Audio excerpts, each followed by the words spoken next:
Hello and welcome back to another episode of the Relentless Theory podcast. This is episode 4, and today our guest is Dr. Richard Bucciarelli, sports scientist and performance coach, and you're on the speed training facility out of Vaughan. We've met a few years ago through football and when I was playing for the Halifax Wanderers, and you came out and trained with us. So very happy to have you on today, and I think it's going to be a great episode. We're going to talk about training load, kind of look a little bit at what training load is in soccer, but then also in other sports, and maybe also tied into the High Rocks a little bit, as my High Rocks is coming up, and I think you've also had the pleasure of working with some people that are going to race soon. So let's dive right in. Welcome to the podcast, mate. Yeah, thank you very much, and thank you for having me on. And it's so good to see you again too, Peter. Appreciate it, man. Yeah, it's good to see you again. So, talking about training load, I mean, you've done this for a while. You've been in the industry way, way longer than me. And I remember when you came to work with us at the Wanderers, I feel like you kind of had the impact on us a little bit that I maybe now have on my clients or on other players. And back then I didn't understand the importance of training load at all, of recovery. Like for me, it was just the mental part, just enjoying the game, not worrying what I do off the field. But now that has changed so much because obviously I've gained more experience and I figured things out.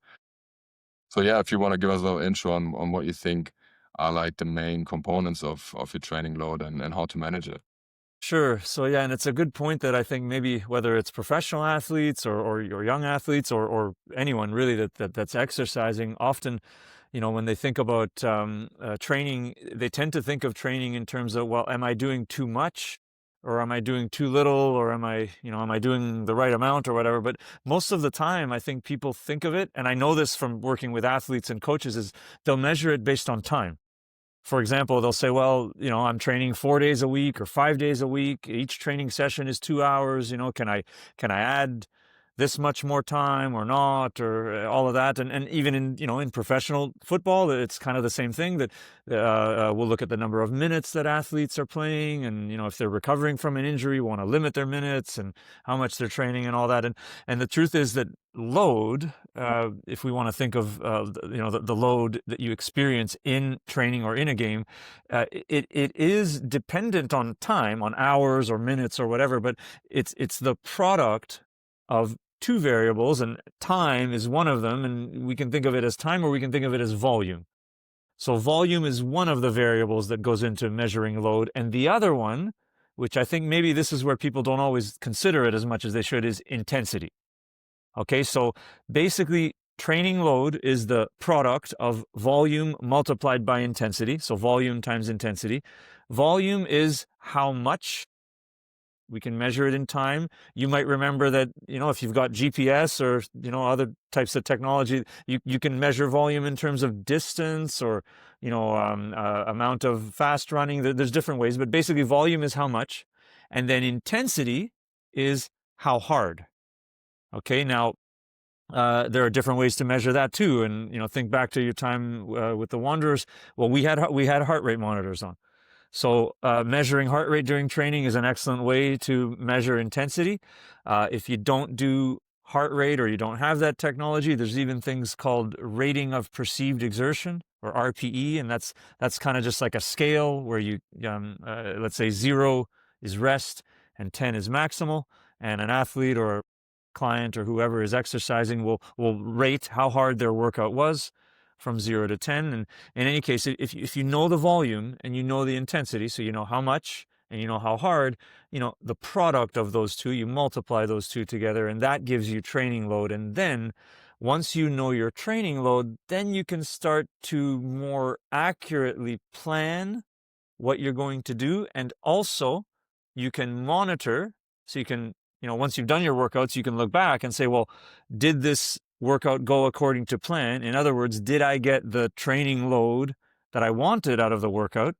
And if not, if it was too low, well, it means one of those two variables, either the volume or the intensity, needs to be increased.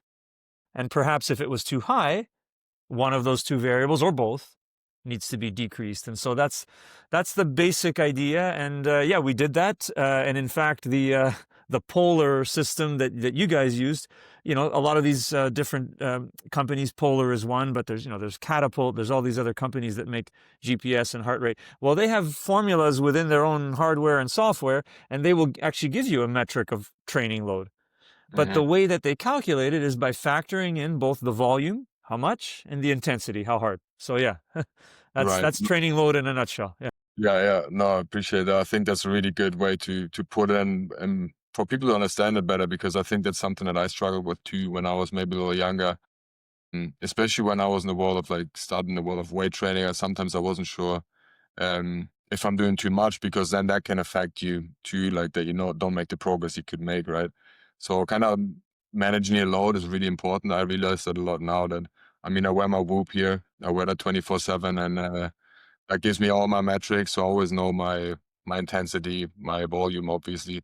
And then another interesting factor as well, obviously, is your resting heart rate, or your HRV, that I use a lot to track my recovery then. So that will tell me if my load was accurate or not, if it was too high or too low. So these metrics you then use to kind of always try and balance and slowly build up that pyramid, right?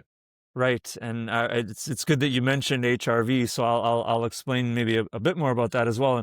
If you think about it, if you didn't, and think back to weight training, it's a perfect example. You can certainly look at the traditional way to measure load with lifting, which is that you might multiply sets times reps times weight. And if you do a particular workout where the weight was a little heavier than it was before, then you can assume maybe that the load was higher, because sets times reps times weight would give you a higher number. But if you don't consider what you're looking at when you're looking at load that way, you're looking at kind of the mechanical load, all of that, what you lifted and how many times you lifted it for. But what you're not considering, and I believe this is a real significant missing piece, is your response, your physiological response to that workout, how it felt for you. And a simple example, I mean, maybe this is a bit extreme, but imagine you did the same workout, whatever it is, three times 10 reps with 150 pounds or whatever it is. But on one example, on one day, you did it, you got 8 hours of sleep, you had a good breakfast, a little bit of caffeine, you did all the things right before the training. Your physiological response would be at a certain level. Now, the same workout, the same 3 sets of 10 with 150 pounds or whatever, if you pulled an all-nighter, maybe you even had some alcohol the night before, you're tired, you didn't sleep, and you did the same workout, but your physiological response would be way different. And we would see that, in fact, if we had a heart rate monitor on. And not only that, but we would also see it kind of in the longer term, not just by looking at the heart rate response, but we would see it by, you mentioned HRV, so that's heart rate variability. And so without getting maybe too technical, every time your heart beats, if you traced it on an ECG, you would see, these peaks. Hmm. And the peaks are, kind of when the left ventricle contracts and there's kind of a large amplitude, so the electrical activity of the heart is highest.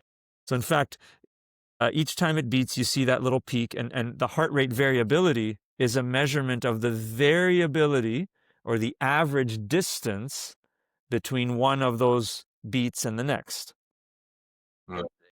The greater the variability within a certain amount of time, and if you're measuring heart rate all the time, then of course you can track it all day and all that, but you can even get a good measure of heart rate variability if you're looking at your heart rate for about 10 to 20 minutes, maybe half hour. Yeah. Yeah. So the greater the variability, better you've recovered. And so that it can be related to sleep, it can be related to stress, it can be related to, again, how hard you're training and training load and all that. So if your heart rate variability starts to decrease, well, that would be a sign that something is off. And again, Mhm. then you have to look at, well, did I sleep enough? Did I eat well? Did I manage my stress? Am I training too hard? And again, without that physiological measure, which we call intensity, without looking at intensity, you're really missing out on the picture. And so, I teach this stuff in one of the courses at the university that I teach, and I've written articles. I mean, I'm really into it a lot, so I could talk forever about it. But I think that definitely a lot of athletes don't consider both volume and intensity and measuring it and tracking it. Coaches are not taught a lot. I mean, especially here in Canada, they're taught nothing about it. Now, if you're in Europe and in other parts of the world where there's a bit more attention paid to sports science, then you'll see more people are going to be paying attention to training load. But definitely athletes, coaches, and then just the general population, the people that are exercising, if they don't pay enough attention to that, well, then they might just say, well, yeah, I mean, I'm doing these workouts. As I said, I'm lifting this weight and I'm performing this well with running or whatever. And they assume that that's the measure of load. But the truth is, you need to know what you're doing in the workout, but you also need to know how you responded to the workout. And so, yeah, the Whoop or those other bands and all that, those are excellent tools. And like, I would advise people, if they are serious about exercising, and especially if they're interested in setting goals and achieving goals and all that, training for competitions or anything, without paying attention to those details, I think you're missing out on something. For sure. For sure, I agree. So the Whoop helped me so much to. I mean, I always want proof of something. Like I like to look at numbers and see, like, okay, this is what I have now on the table. I can work with something instead of just guessing. So I really like that part of it. And yeah, it just gives me a good outlook, because I think, like you said, the training intensity, obviously, your load is super important. Then you look at your recovery. So that kind of tells you, like, are you in balance? And then what also I think is super important, and you mentioned that too, is your stress levels, like your normal stress of life, like what is going on in your private life and your mental health. Like, are you doing, because that could even stress you out to a point where your HRV drops super low just because you're mentally fatigued. And if you don't keep that in balance too, that can throw off your balance with your physical self and your training load too. So like that will probably have you perform not as good just because you're physically fatigued. And I think that's a huge problem in professional sport, especially 100%, and it becomes almost like a positive feedback loop. And so that's why, good sports scientists, good fitness coaches and all that, like they have to pay attention to those things, because and often it's whether you're looking at heart rate variability, or there's other ways to measure whether an athlete is kind of performing at the normal level that they are. And if they're not, then you go and check all the other Mhm. variables, let's say, that could have influenced that. So, and then I'll give you kind of the next level of training load, because once you've got a good way of measuring it, and again, what you need is you need a way to measure volume and intensity. And so the advantages of some of these wristbands, or the different technologies, that they'll do that for you, and they'll probably give you a number of for your Yeah, yeah. training load. But now that you've measured it, the key is that because start from this premise, you want to determine whether you're doing too much, we call that overtraining, or whether you're doing too little, and we'll call that undertraining. So overtraining, it's going to lead to injury, maybe even illness, or simply you just won't be able to continue. So that's overtraining. We don't want that. Undertraining, well, that means that the load or the stimulus is not sufficient to adapt, so you don't improve. Hmm. And most people, I would argue, especially the ones that are not experienced, they're making one of those two mistakes, and they're not optimizing their training. So how do you know whether you're doing too much or too little? Well, if you can measure training load over a period of time, typically in, let's say, in the research or in sports science, kind of, we look at the length of time being about 3 weeks, maybe 4 weeks. And then you can calculate an average for your training load over that time. So that average training load over 3 to 4 weeks, we call that chronic load. And so the chronic load, you can kind of think of it as, that's sort of a representation of your current capacity. Why? Because it's an average of what you've been doing over the last 3 to 4 weeks. So that's your current capacity. Now, if I had to even ask you, like, what would you need to do on a workout today relative to that capacity if you wanted to improve? Would you keep it the same? Would you go higher, or would you go lower? Yeah, you would obviously go higher. You'd have I to go think. higher, yeah. But then the question is, how much higher? So it kind of intuitively makes sense. You were a professional athlete, you're training. I mean, you know this, but how do you know how high to go? Well, in fact, there's a ratio between the acute load. So the acute load, that's what you do today, or the most recent workout, a ratio of the acute load relative to the chronic load. And we call that acute to chronic workload ratio. And Now, that's why you hang out, probably. Yeah. that's what you need to do. And And so the idea is that the upper limit of the acute load relative to the chronic load is that it shouldn't be more than 20% higher than the chronic load. Okay? And what that would look like as a ratio is that would look like an acute to chronic workload ratio of 1.2. So if you measured your load today and then you compared that relative to your average over the last 3 weeks, and you got a number of 1.2 as a ratio, that would mean that what you did today is 20% greater than what you've been doing. That's about the upper limit. Okay? Now, ideally, it shouldn't really be 1.2. It definitely shouldn't be higher than 1.2, but it also should not be lower than 1. Because if it's lower than 1, then that means what you've done today is lower than what you've been doing. And that's okay if the workout is like a recovery workout, but it's not going to stimulate, muscles to get bigger and stronger. It's not going to stimulate the heart to get stronger. It's not going to stimulate any adaptations. So basically, again, people who are overtraining, and this is what leads to, they get hurt and they drop out of an exercise program, or, they stress their system, they get sick, whatever. Overtraining leads to sickness and injury, okay? That means if you go back and check, they probably have violated that acute to chronic load ratio. They've done a workout today which was more than 20% greater than what they've been doing, okay? That's overtraining. The people who are undertraining, those are the ones that'll, I keep training, I keep going to the gym, I even got a personal trainer or whatever, but I'm not improving. I'm not losing weight, I'm not getting better, I'm not getting stronger. Well, that's because they're literally undertraining, which means the acute load, what they've done today, is probably less than the average over what they've been doing over the past 3 weeks. And that means that they are not challenging themselves relative to their current capacity. So the key is measure training load. Once you've got about 3 to 4 weeks worth of data, calculate the average, and then you make a small incremental increase. It could be a 5% increase, 10%. And then once you've made that increase, how long do you keep it at that level? You keep it for about 2 to 3 weeks, or 3 to 4 weeks. And then you increase again and again. Simple example, I use this in my courses. Like, let's just say you were lifting 100 pounds, and that was the load you were lifting. Okay, for about 3 weeks. Probably after 3 weeks, the next workout, if you were consistent with it, you can go up to 105. You could go up to 110, maybe even 115 or 120. You couldn't go up to 200 pounds, right? That would be too much too soon. You probably couldn't go up to 150 pounds. Now, 150 pounds from 100, from an average of 100, well, that's an increase of 50%. And that's an acute to chronic load ratio of 1.5. That's too high. Yeah. And 10, well, that's an increase of 10%.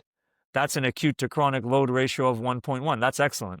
So that's how it's done. So basically, like if I'm talking to a coach, I've taught, in my courses, we're talking to kinesiology students, and if I'm talking to even an athlete or whoever, and I'm trying to explain this to them, I say, first of all, let's find a way to measure your training load. And let's make sure it's accurate and it's consistent. Once we've done that, then we got to start looking at the acute to chronic load ratio and keeping it within that level of greater than 1, but not greater than 1.2. Yeah, I think that's a great tool to have to just, if to put it simple, it's like you want to train at the highest at like 20% more of what you've done on average before. Right. Especially when you look at strength training, look at weight, I think that's a really good rule of thumb there. And now it gets interesting. Obviously, we started here talking about soccer a little bit and now moved into different sports. But I feel like the challenge in soccer would be that you have the preseason where you try to ramp up the training, you try to get fit. Everyone comes in at a certain level, but then you get them ready, you get them primed, and then you try and maintain and maybe like have a few peaks throughout the season. But because you're constantly performing weekend after weekend, you kind of really have to try and balance your load. Otherwise, you're going to burn yourself out super quick, right? And then on the flip side, you have a high rocks, a marathon where you have a date and you have a set plan and you just work towards that one day and kind of slowly build yourself up for a day of performing, and then you kind of roll into a next phase of training or whatever it might be. So yeah, there's definitely different ways, I think, to look at the load. You've probably managed both, I believe. I for have, for yeah, and in fact, what you're describing is the difference between team sports, where basically the training load is non-linear, and individual sports where you can make the training very linear. So even that word periodization, and that's a word that a lot of people use, but really periodization simply means breaking training up into small periods of time or phases. And often the idea is that within each phase there are these kind of gradual or progressive increases in load. And the truth is that whether it's high rocks or whether it's an endurance event, a marathon, a triathlon, or even other individual sports, like you can think of track and field or swimming, or often it's very easy to follow a periodization plan with those sports because there aren't that many competitions. So often, you're kind of gearing up for one big competition. You may have several months to train for it. If you get to the top level, like imagine in track and field, there's a world championships once a year. There may be some other meets that people want to do, but that world championships, and then there's the Olympics every 4 years. And so they can take their time, and they can gradually, progressively increase overload, to get to the point where they're kind of in their peak level of fitness for about a week or two. And for high rocks, if you do it well, you can do that too. Team sports are very different because there's multiple competitions, and sometimes, again, in the coaching courses that I teach this stuff at, often we kind of have a laugh with the coaches where we'll say, well, okay, what's the most important game of the season, right? well, Is it the cup final? you didn't know before, do you? Is it the first game of the year? Is it right? Yeah, I mean, how can you possibly determine which game is more important? So the truth is you can't, and so what that means is you can't really be in your peak physical condition throughout a long season, because the idea with peak physical condition is, in fact, peak physical fitness only lasts for a couple of weeks. And so there's so many important games, and you don't know how the season is going to play out. You might lose a couple of games, and then all of a sudden there's a big road trip or something, and you need to get some points on that road trip. So now everybody's under pressure, and now that's the most important game. On the other hand, you might win 5 or 6 in a row, and now it's a road game, and all the starters are resting because you don't need the points from that. So anyway, and then of course in North America we also have playoffs. Like, it's funny, right? Because in Europe, in soccer, not just Europe, everywhere else in the world, basically in soccer, the team that gets rewarded at the end of the year was the one that was consistent. yeah, that's right. Winning the league is the most important thing. There's a cup and all that, but it's the second or third priority, winning the league, because that's what they do, is they reward consistency. Here in North America, I guess the culture is different, right? Here, it's like we want to feel like anyone can win, anything can happen. So we have these playoffs, and whatever, you can finish 8th place and still win. You can sneak in and have a couple of good games. So if the final is the most important game, well, what about the semifinal? What about the quarterfinal? So anyway, so all that is to say, with team sports, you touched on it. You used the word maintenance. So the key is preseason has to be used to do that, that gradual incremental increase, maybe a few percent each week. You can't go 20% each week. We already know that, right? But, you build fitness as much as you can. And then once the season starts, the key is to try to maintain it. Those athletes, whether it's soccer or any other sport, because, even in the NBA, there's this thing they call load management, and it's become popular in many other sports, right? But the athletes that are playing games all the time, more than anything else, they need to stay healthy. And sometimes that means that they train a bit less, and hopefully it doesn't mean that, they sit out games when they're healthy. I don't really like that, but, sometimes you do that, right? And then the athletes that are not playing regularly. So imagine, in soccer, someone's been on the bench for a little while. Well, those players are not getting the same load, not even close. So they need to do more. Yeah. And it's not easy to manage it, but that's it. And in fact, that word manage, that's what it means. It's load management. So when you hear that word, that means that you need to calculate the volume and intensity, and then find a way to calculate load from that. You need to determine chronic load, and then you need to make sure that you're getting these gradual increases, not too much, not too little. And of course, that needs to be individualized to each person, keeping the acute to chronic load ratio not greater than 1.2. It's hard to do in team sports. Yeah, I bet, because you have so many different individuals and different positions too, right? I mean, my movement would be completely different than a striker's movement. You're a center back, so yeah. And in fact, you got a lower load than yeah. If Well, I'm like I would thinking have, for example, actually in the CPL, I would have quite some distance for a center back, like 11, 12K some games, which right, is a lot for a center back. But a lot of it would be at lower heart rate zones because I'm just shifting the line. I'm not actually like just running around in like zone sprinting, 4 or 5. I'm yeah, like sitting maybe in zone 2 and 3 and just like managing stuff. yeah, So yeah. yeah, it's so individual and within the group of like a football team or soccer team or whatever.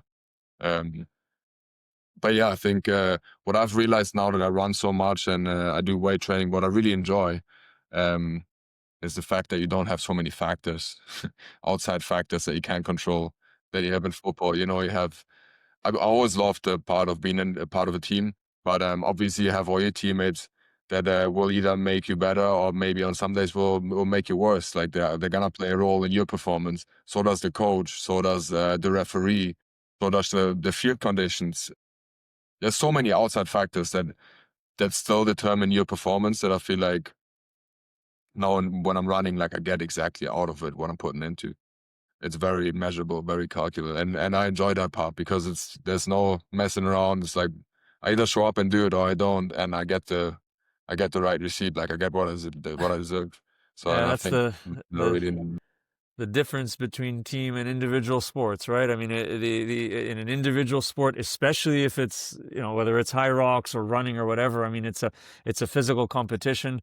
If you train better than someone else, there's genetic factors, obviously, but at some point, your performance is just a reflection of your training. There isn't any other factor that comes into it. Other sport, whether an individual sport like tennis or something like that, okay, there's a referee, there's an opponent, whatever, but still you get a lot more, you have a lot more of the responsibility, but at the same time, you don't have all of these other factors that can influence it. And yeah, if it's a team sport, you trade off, you sacrifice some of that autonomy, but you get the benefit of working as a team. So yeah. yeah, exactly. So yeah, I've really been enjoying this training now that I've been doing. Obviously, leading up to my high rocks now too. I kind of when it was I think about 9 or 10 weeks ago now that I signed up for that, and I'm also running a marathon the week after. So my training plan has been like Wow. really Yeah. been a mix of long distance running, strength training, then strength volume, um, strength endurance. Sorry. So yeah, it's been like a real mix, and kind of you said earlier you work with some people that also do a high rocks, train for high rocks. So if you look at high rocks as a sport now, also managing load, maybe managing like a training program, let's say over 8 weeks. Um, how would you think manage the strength part and then also the running part? Because that's the unique mix of the high rocks, right? That you have both. Yeah, And it's a great question, and I think for with those characteristics, it's a very unique sport because runners that are just competing in running events, they need strength training for sure, but they're not competing or running, let's say, running while compromised. Or running while fatigued. Whereas in high rocks it is, and so it is unique in that way. So basically, and I can tell you that there's one gentleman that I've been, preparing for the event, and he'll be competing in Toronto next weekend. So, um, the I'll talk about the running first, and then the strength part. Like with the running, what I figured, and I know that this actually goes against. I've seen other conditioning coaches talk about how to train for it, and I get, people have their own idea and experience, and I'm not as experienced with high rocks for sure, but I've got a ton of experience with working with many different athletes, including even endurance athletes. And sometimes what gets neglected a little bit with the running training is that endurance athletes, or even some of these high rocks athletes, they will put a little bit too much emphasis on volume, on covering a certain distance and certain amount of kilometers per week or whatever, and a little bit less or not enough emphasis on intensity. And so what I did with this one athlete that I'm working with is that we combined longer, zone 2, kind of that longer, relatively slow running. But we also did a lot of interval training, a lot, including some very high intensity interval workouts where the running intervals were only 30 seconds or 1 minute and a work to rest ratio of 1:1.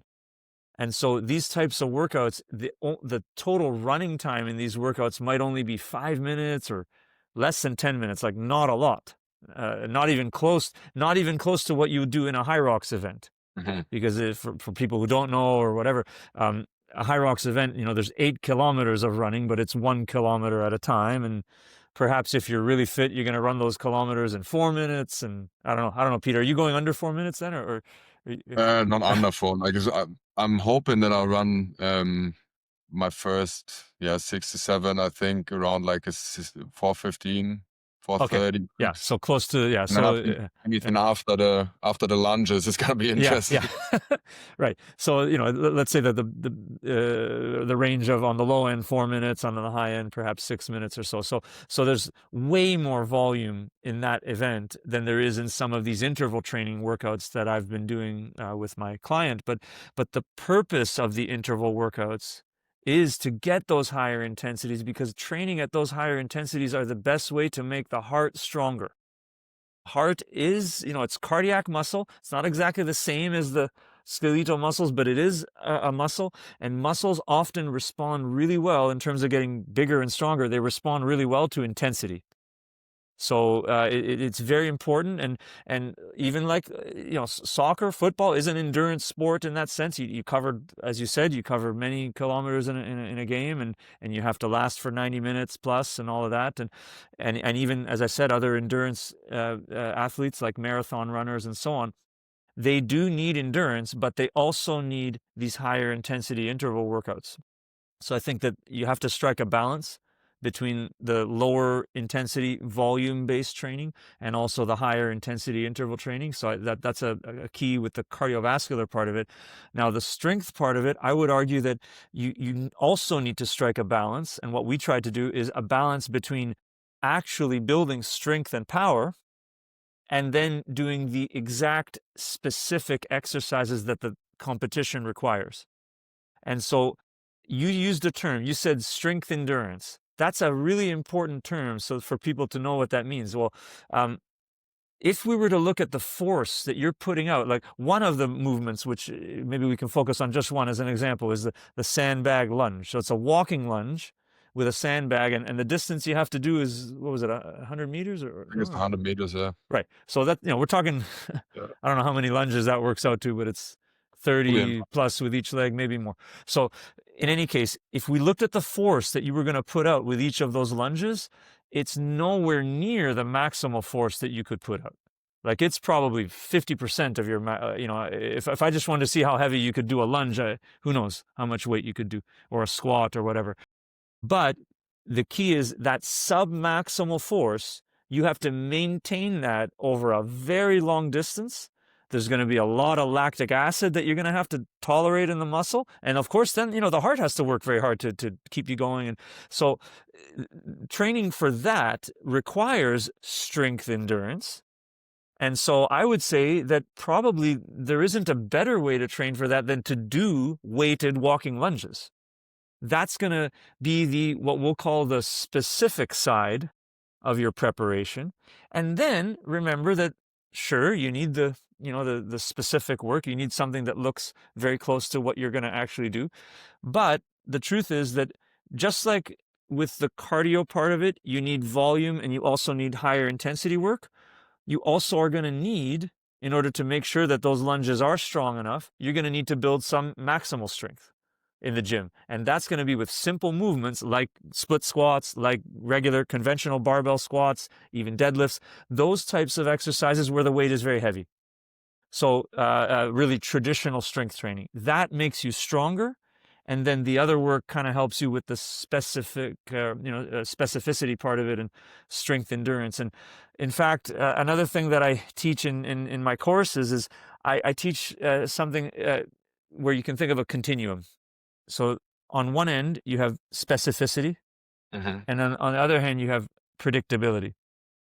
And so in soccer as an example, well, what's the most specific, like the farthest on the specificity side of the continuum? What's the most specific way to train for soccer? Well, it's by playing soccer.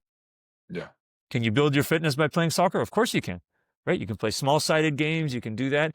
On high rocks, what's the most specific way to train? Well, it's by doing those exact, the lunges exactly the way they would, with the same weight, the wall balls with the same weight. Like, that's the most specific way. Now, if you do that training, there's nothing wrong with it, but what do you sacrifice? Well, you sacrifice predictability, right? If it's soccer and you train by playing soccer, well, you don't know exactly how much you're going to run for. You're not, maybe you can, if you're a creative player, you can hang back and save your energy, and right. So you sacrifice a little bit of predictability to get specificity. Okay. Now, on the other hand, what's the most predictable way to train? Well, that's in a gym with a barbell on a treadmill, right? You can measure everything. You can get the rest done exactly the way you want. You can load as much as you want or as much as you're capable of. What do you sacrifice there? Well, you sacrifice specificity. So Right. if it's soccer, of course, there's nothing wrong with running and weight training, and it has a place, but it's not exactly specific to the game. If it's high rocks, again, you cannot build strength by doing 100 meters of walking lunges. It doesn't build strength. It No. builds strength endurance, but it doesn't make your muscles stronger. You can't build strength by doing, I think it's 1 minute of wall balls, isn't it? 100 actually, 100 Oh, reps. sorry, 100 reps, right? Yeah, you don't build strength that way, right? You build strength by squatting, by goblet squatting, and so the predictable exercises are the conventional strength training, and the specific exercises are training in the sport. Now, for me, for my client in our facility, we didn't really bother with the specific. Like, we made a plan for him, but he did that at F45. He did that at his own his own facility. We focused primarily on the predictable side of things, and with the cardiovascular training, that was high intensity intervals. Mhm. And with the strength training, that was, as I said, building strength and power, and then trying to relate the exercises a bit. So we did some plyometrics, we did weighted jumping, and he's 66 years old, so we didn't do Olympic lifting, and Wow. I don't know when this episode will come out, but if it comes out after the event, then let's see Probably how he the does. week after, yeah. Or Yeah, maybe yeah, on yeah. So actually. Yeah. yeah, because he's a real phenomenal athlete. I mean, for his age, he's really phenomenal. But he's in great shape just in general. And so but again, we used exercises that were appropriate for him. So yeah, Awesome. Awesome. Yeah, I can't wait. You definitely have to let me know his name. Maybe I can find out when he's racing because I'm gonna be there obviously. So maybe if I can have a peek and see him race, that'll be great. absolutely, Um, absolutely. yeah, I'm definitely looking forward to that next week. And like what you just said there, I think it really made me feel good because that's exactly how I've kind of trained There you over go. the last like 6, 7 months. I would say like I've always built that base of my running and my strength. Always kept like my heavy sessions and my running sessions, my volume, but then also obviously spend a lot of time in threshold and zone 5 in like tempo runs or interval runs. So no, I feel pretty prepared and feel pretty good about it. So I'm looking forward to it. Now I actually ran 20K just before now. That was kind of like my last a little bit of a higher volume, and now I'm gonna be tapering next week. And that's actually the last part I want to talk to you about here about the training load, especially leading up to an event. And that's where I'm at right now, tapering. People do it in different ways. What is your take on it? I think it's very important. It's probably overlooked. Like training load is probably overlooked, and like intensity is probably overlooked. I think tapering, the concept of it, maybe people don't quite understand it, and what it means and all that, and so they don't do it. So tapering means that you gradually start to decrease training load as you lead up to a competition. Doesn't really work so much in team sports and all that for the same reasons we already talked about. But high rocks or these other individual sports, you need to do it. And to be honest, you can kind of follow, like if you understand the acute to chronic load ratio, you can kind of follow that model, and you can start to make that ratio and make sure that that ratio is below 1 as you lead up to the event. Now, in terms of the timeline, Lots of good research out there on this. So I'm not, these are not all my ideas, but usually 2 weeks out is when you would start. 14 days, maybe at least 10 days. It's not really, doesn't really make sense to leave it 1 week before or less. And it doesn't mean you can't train in the 2 weeks or the 1 week out. You can, but you have to start looking at gradually decreasing load. Typically, if we want to look at how much you decrease load, it depends on the time, but it might be by something like 5 to 10% every week, or maybe even 5 to 10% every few days, depending on how much time you have. The basic idea with tapering, because people may look at it if they don't quite understand, right? They may look at it and say, well, I mean, what good am I going to get if I run at, half of my capacity? What's the point? The thing is that you don't, the improvements that you would make in fitness, they're not going to come. Like you're not going to get better by doing a hard workout 2 or 3 days before an event, or even 1 week before an event.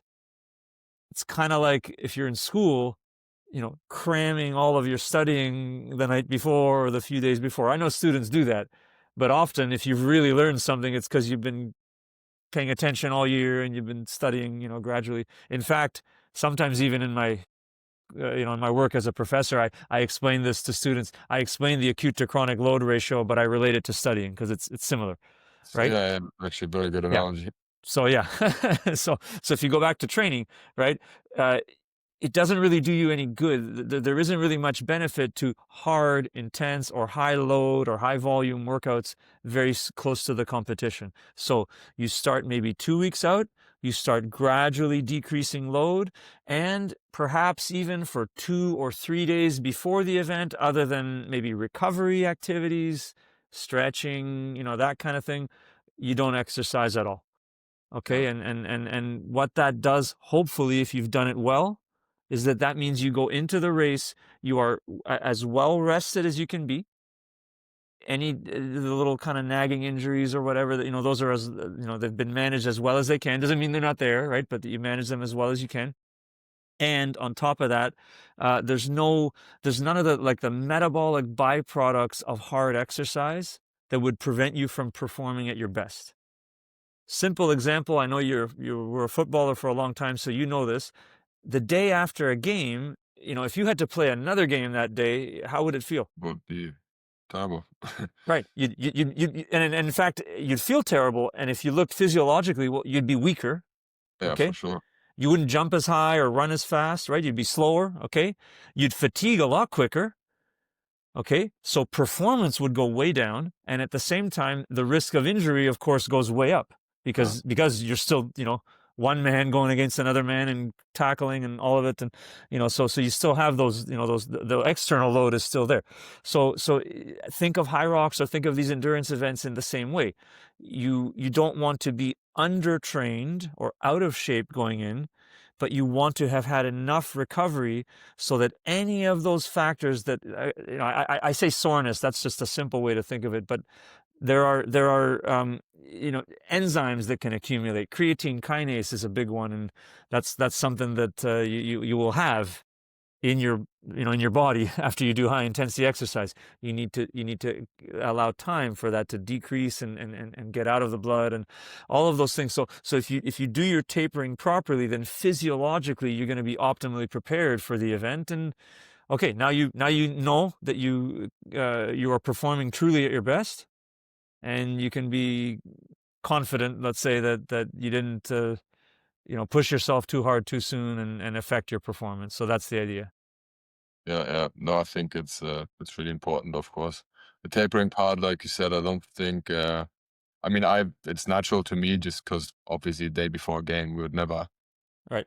go hard in training, so you Yeah. kind of figure out like this workout I do today is not going to help me tomorrow anymore. Like all the adaptations they have already happened in the weeks prior to this. So um, yeah, but I think you mentioned a lot of great practical tools that you probably also give your clients that you work with at speed training. When you work with them, what would be some of the tools that you would just pass on to somebody who's listening to this right now, no matter if they're an athlete, if they're training for an event, or if they're just trying to live a a healthier lifestyle, how to manage your load, and how to not burn out, how to not get injured. Obviously, there's other factors too, but like, yeah, maybe just a few things that you can just take away.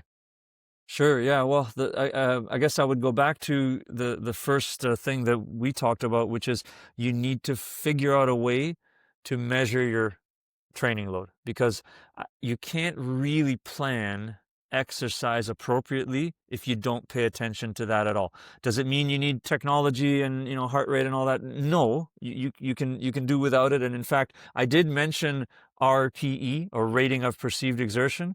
So if there's someone out there that can't afford the technology, doesn't have the, you know, whatever the desire to get into using technology, well, you can simply figure out how hard each of your workouts was from 0 to 10. 0 is rest, 10 is maximal. You know, it's kind of intuitive, like 7 out of 10 means you worked at 70% of your capacity, that kind of thing. But record that number, and you can use decimals. You can go, 8.5 or 7.5 or whatever. Record that number and multiply that number by the number of minutes that you exercise for.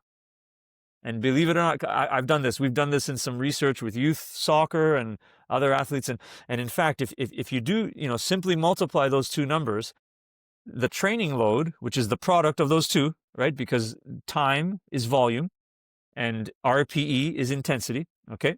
So it's volume times intensity, just like we talked about. That number that you get, it is actually fairly tightly correlated to heart rate measurements. So it Wow. means it's a valid measure of training load. So you don't even need the technology, but you have to pay attention to that. And then again, once you come up with a system that you can use to measure training load, then start measuring it. Okay? And once you've got 3 weeks or 4 weeks worth of data, now you know your chronic load. Now you can start to plan, okay, well, I think for about 3 weeks it's been pretty steady. I think next week I'm going to try to run a little faster in these intervals. Right? But I'm going to try to run only about 10% fast. I'm not going to go too much, right? And with weight training, and I would say anyone who's not a total beginner with weight training, you probably already understand this, that no matter how how much you'd like to lift a heavier weight, at some point you're going to get to the point where, there's a plateau that occurs and you have to be very consistent with it. But after about 3 weeks or so, you probably can. You can put another 2.5 or 5 pounds on each side of a barbell, or a 5-pound heavier dumbbell, and do it for the same number of repetitions or whatever. So really, it comes down to using the level of attention to detail to training load that would be required if you want results. Because results mean, if it's cardiovascular training, it means the heart gets stronger and more efficient. If it's strength or muscles, it means basically that muscles get bigger and stronger. So the heart as a muscle, or the skeletal muscles, they only respond to overload. There isn't any other way to make them respond. So if you are interested in results, in other words, you're interested in your heart getting stronger, you're interested in your muscles getting bigger and stronger, pay attention to the training load, and then once you've got your chronic load, make those small incremental increases, and track it, and just keep tracking it, and I would almost guarantee that if you continue to do that long enough, you'll get better. It's the way we work with our athletes in our business. Anytime in my career that I've worked in whether it's professional soccer or the national team, some of these higher levels, we really paid a lot of attention to that as well. Yeah. And it works with anybody if it's done properly. The only other thing I know we touched on as well is the other advantage of tracking the training load over time is that not only can you ensure that you're not undertraining and you're giving the right stimulus, but you can also ensure that you're not overtraining, and it's a way to track and monitor recovery. So Right. professional soccer is a great example. In fact, I think fitness coaches and sports scientists in elite level sports, their job is not to make people fitter. In fact, I mean, think of our season. I mean, you guys are coming in there in February, and other than emailing you workouts in the winter, we don't even know what you're doing. And I know, especially that particular year with the COVID lockdowns, it was all, some people couldn't even get into gyms to train, Yeah, and it yeah, it was was all of difficult. that, right? So you're almost you're at the mercy of however fit the the athletes are when they come to you, and then they start training. You can't really build fitness so much. So the key is maintaining and making sure they don't get hurt. A good Hmm. fitness coach or sports scientist in professional sports, he or she is keeping people healthy. That's the key. So apply that same concept to your training or whatever else you're doing if you're not a professional athlete. You're no good in your high rocks competitions if you're getting hurt all the time. In fact, you're no good in your life if you're getting hurt all the time. You're kind of just, you're not able to do all the things that you need to do, the activities of daily life, play with your kids, whatever, right? So the key is, if you're keeping track of training load, then you'll also know, right, whether you've pushed yourself too hard. Again, if stress isn't being managed, if sleep and these things, it's going to affect the intensity. So Yeah. you'll see it in your training, right? And then that'll give you cues to decrease it a bit. And so in fact, one of the slogans that we use in our marketing at Speed Training, because we work with athletes and all that, but I've got a big facility, and the rent is expensive, and so we want lots of other people that are not elite athletes to come and train with us, and we do. We have lots of we call them normal people that train with us, right? But one of the slogans we use is train like an athlete. And it doesn't mean you're going to run, 20 miles an hour. It doesn't mean you're going to do all, the same exact load that the athletes use, but you're going to structure your training in the same way, because athletes can't afford overtraining. They can't afford to get hurt or get sick. They also can't afford undertraining, because, then they just won't be able to compete. So I would sort of, within reason, I would treat any exercise that anybody is doing, I would treat it in that way. Yeah, for sure. When I work with my clients, that's what I always try and tell them is, the way athletes work on themselves is there's no difference that anybody else should. Like, you should try and eat as healthy as you can, try and exercise as consistent as you can within a good load, obviously. And that will all help you to just live a better, healthier, longer life. Like, that is basically, it's all connected, with your mental clarity too, and just having a better quality of life. I think those are all parts that not just go for athletes. There are things that I believe everyone should do a little more of, especially nowadays. I feel like so many people just, are very inactive and sit in offices all day and don't really do much of activity. I think that has become a real problem. So anyone who's motivated to get out there again and get training, I think you have a great facility out in Toronto. If you want to tell us a little more just about what you do there, what it looks like, what the atmosphere is like. Sure. Yeah. So it's my facility is called the Speed Training Lab and High Performance Center, and we didn't really want anybody to be confused about what we do, and that's why we called our company Speed Training. So we do focus on building speed and all of the kind of the factors that go into that. So strength and power and acceleration and repeated sprint ability, so the ability to recover in between sprinting. And so we do work with lots of team sport athletes.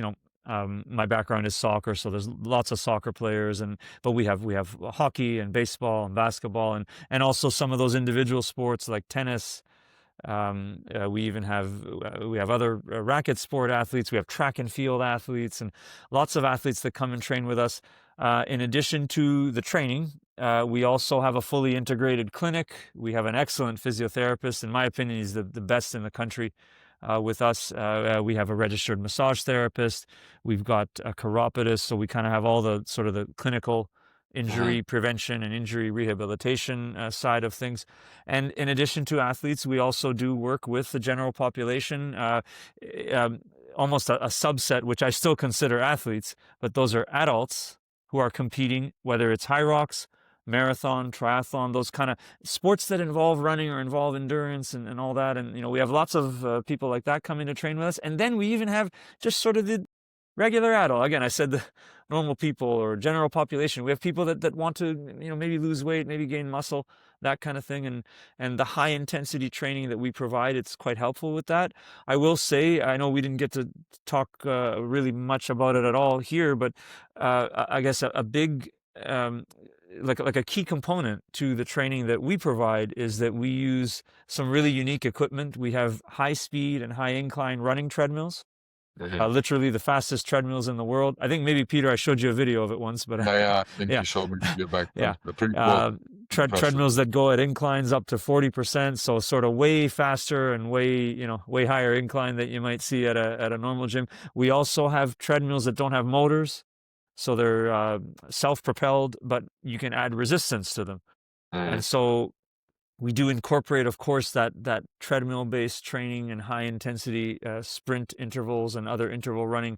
We incorporate that into the training with athletes. But the truth is, and I've alluded to it a little bit here, that type of higher intensity training, it's also really effective, even for people that are not necessarily training for a sport, even for people who are older, and even for people who kind of have the real conventional type of goals with exercise, like weight loss, fat loss, yeah, gaining muscle, that kind of thing. And so it's a lot of the technology. Our training is centered around that technology. My own, master's and even my PhD research was centered around it too. So we've got lots of research and lots of energy and resources being poured into that type of training, and that's what we do. And I guess the website is not confusing either. It's speedtraining.ca. So if anyone is watching this and is interested in checking us out, you can find us there. awesome. I think this was a great episode, especially for someone who's trying to figure out how to properly load their training. I think I was definitely at a point in my life where I wasn't sure if I'm loading right, and I wasn't sure if I'm maybe not progressing the way I want to because I'm overtraining or undertraining. So I think that's a really, really good tool, really good episode to help some people make some positive changes. Yeah, thanks again. If you wanna say anything on the end note here. Yeah, no, just you're welcome. Of course, thank you for having me, and hopefully, maybe this episode just inspires some people to start exercising if they're not, and perhaps to pay more attention to their training load if they are exercising. So, Yes. Amazing. Awesome, mate. I appreciate it, and I'll talk to you soon.